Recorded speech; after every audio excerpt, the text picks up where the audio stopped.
aussi va même gonfler. Bon dimanche mes étoiles filantes, j'espère que vous allez bien. Santé, beaucoup de bonheur, beaucoup d'argent. Hein? Beaucoup d'argent. Aujourd'hui c'est la fête des pères. C'était aussi, je tenais aussi à souhaiter bonne fête de père à tous les pères de la planète. À tous les pères de la planète. Bonne fête. Nous reconnaissons le geste et le travail que vous apportez dans la famille. Bonne fête à tous les pères. Bon, en parlant de la fête des pères, on va parler aussi des pères du Canada. Hein? Les pères afro-canadiens, là, on va parler d'eux. Bon, les pères afro-canadiens, là, vous là qui venez ici et que vous plaignez, oh, en Afrique, c'était un cadre. En Afrique, je gagnais mes 1 million le mois, je viens souffrir ici, là. Ma femme me parle fort, elle me fait les manières, elle me manque le respect. Je tenais à vous dire que quand on a de l'argent, et surtout en Afrique là, la réalité du Canada c'est clair. Tu ne peux pas arriver si tu n'as pas l'expérience et tu vas être cadre, c'est impossible. Ça ne se fait pas. Tu ne peux pas avoir un poste de responsable si tu n'as pas l'expérience canadienne. Ça ne se fait pas. Ok? Donc si tu touches un salaire de 1 500 000 au mois, reste là-bas en Afrique, ne viens pas ici. Et si tu es le genre, déjà, à ne pas rester tranquille avec une seule femme, ne viens pas ici, reste là-bas. Je m'adresse à nos frères nos frères Bantou, qui ne peuvent pas rester avec une seule femme là. Que quand ils voient une femme dehors, le pantalon commence à gonfler, je m'adresse à eux. Restez là-bas, ne venez pas ici. Misez sur vos enfants. C'est votre enfant qui va bâtir votre avenir. Si tu te fais déjà bien de l'argent, mise sur ton enfant. Attends, il grandit jusqu'à ce qu'il a le bac. Ou bien la licence, même le BTS, peu importe le niveau qu'il a. Envoie-le donc maintenant ici au Canada. Il va arriver ici, il va avoir une stabilité, il va travailler, il va se marier, il va t'inviter, tu vas venir passer les vacances ici avec ta femme si tu veux. Mais si tu te décides de venir ici, moi j'ai des amis, plein d'amis ingénieurs qui touchaient bien de l'argent, ils se sont fait de l'argent. Mais avant le projet d'immigration, tout ça, et c'est toujours la femme, non, il faut qu'on monte, il faut qu'on monte. Les femmes aiment bien ça, c'est vrai. Elles visent beaucoup plus la sécurité des enfants. Ok. Mais le problème, c'est quoi? Quand vous venez ici ensemble, si vous voulez aller plus loin là, restez ensemble. Vous allez bâtir des projets, vous allez investir ensemble et ça va aller plus vite. Donc c'est ça. Mais si déjà dans la relation ça ne tient pas, ok, il n'y a pas de bonnes bases, vous allez arriver ici, ça va pas marcher. La plupart des gens qui arrivent ici et qui restent en couple pendant longtemps, soit c'est un couple où on peut dire le père et le chef de famille, il croit fermement en Dieu. Il a la crainte de Dieu.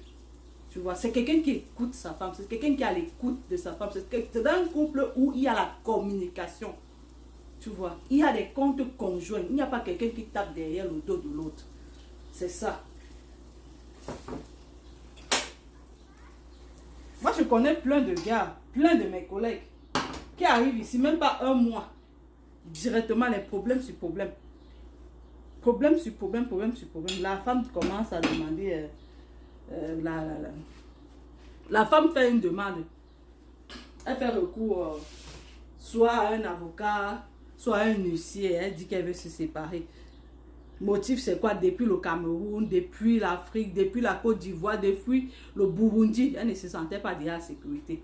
Elle est montée ici, là, c'était pour la sécurité de ses enfants. Et comme elle est ici, là, maintenant, elle demande la séparation, qu'elle ne peut pas, qu'elle n'est pas sécurité. Elle n'est pas en sécurité dans le foyer. Donc, c'est ça. Donc, pour mes frères, parce que moi, j'ai des frères, ok? Je n'aimerais pas qu'ils arrivent et commettent les mêmes erreurs. Si vous faites de l'argent, misez sur vos enfants, faites-les venir. Et vous venez aussi en retour.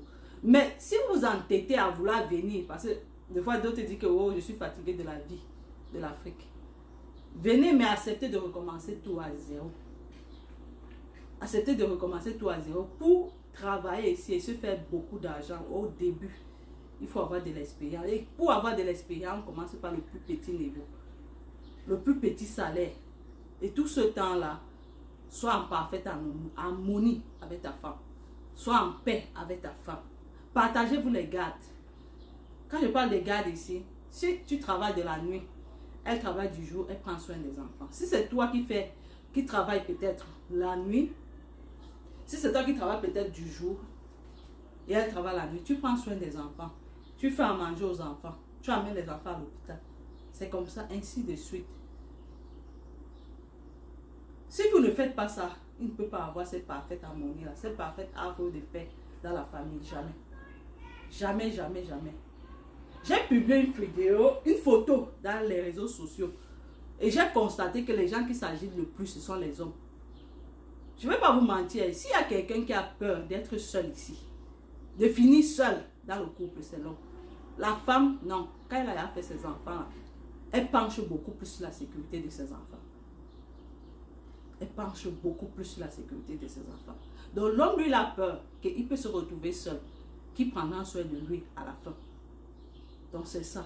Donc quand j'ai publié le post, merde, c'est là où j'ai vu l'animal qui sommeille en l'homme. Surtout les hommes. Surtout les hommes. Donc la plupart de ces hommes qui étaient cadres en Afrique, ils arrivent ici, ils se retrouvent seuls. Ils se retrouvent en train de payer des pensions alimentaires. On ne refuse pas. Il faut payer la pension alimentaire, il faut payer soin des enfants. Maintenant, la deuxième relation qu'il entame, il n'est pas engagé à 100%. Il ne se donne pas à 100%. Il ne se donne pas à 100%. Pourquoi? Soit, c'est juste pour se faire plaisir, pour prendre son pied, comme on dit souvent là, pour prendre son pied. Soit, il ne veut même pas faire d'autres enfants, de peur qu'il a peur que... Non, quand il va faire l'enfant, il va encore se retrouver en train de payer la pension alimentaire. Donc c'est ça. Donc il n'est pas engagé. Donc ça devient un peu difficile.